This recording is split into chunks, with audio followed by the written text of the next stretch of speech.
pro-choice agendas are like this.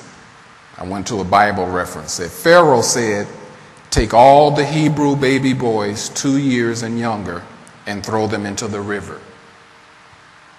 In Jesus' time, Herod said, kill all the Jewish baby boys 2 years old and younger to prevent the king from taking over my throne. The effort to kill our precious royal seed has now progressed from killing them before they're born, and I quote that from the documented genocide of the inferior races through Planned Parenthood in America. I want you to understand that Planned Parenthood, y'all heard the organization Planned Parenthood in America?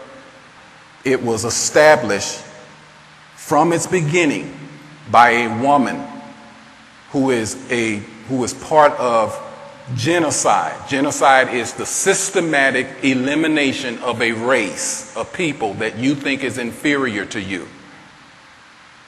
And what they did when it first got started, when Planned Parenthood first got started, they came forth with this message. Listen to me, y'all. This was a message many years ago. I think it was 50, 60 years ago. When it first got started, what they did was they got the African American preachers, pastors, to go and tell their congregation, especially the women, such things as, you're already poor and you don't want to bring another child into this world when you know you can barely take care of the ones you got. And because the pastors had so much influence, if the pastor said it, people did it.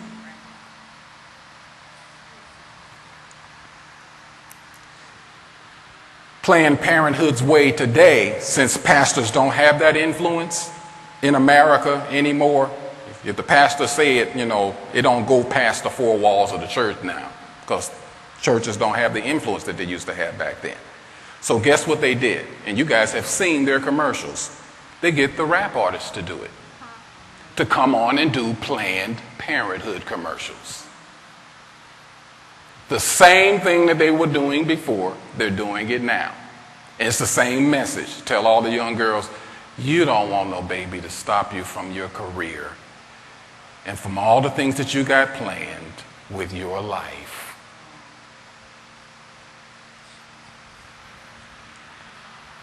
Not knowing and not understanding that the child that you're about to abort could be the doctor that God intends to raise up to bring the cure for cancer. That's the reality. So I just had to bring that out to you, that this is real, guys. There is a real, deliberate, and intentional effort in America. I'm not trying to make this a racist thing, but I want you to understand that when we're talking about this ministry and what we are here in Harrisburg for, it's not just to sit up here in this room on whatever facility God has us in and for me and Pastor Carol to stand up here and preach messages every week. We want you young people to go out equipped and knowing what you're talking about, so that no matter where you're working, no matter where you're going to school, no matter what you are doing, you don't end up swept up in the tide of this madness where you're in so much a pursuit for what you want to do with your life. You go and you get married, and then you get pregnant, and then you decide, well, I don't want this baby to mess up my plans. Thus, fulfilling the plan, the continual plan of genocide. Do you know that in America, for the first time, I think it was 2 or 3 years ago, for the first time in America's history, there is now a negative growth rate in the African American community. Negative. We are killing ourselves. Not just by gunshots, violence, with all the dads that are abandoning and leaving. Hello. That's what's killing us.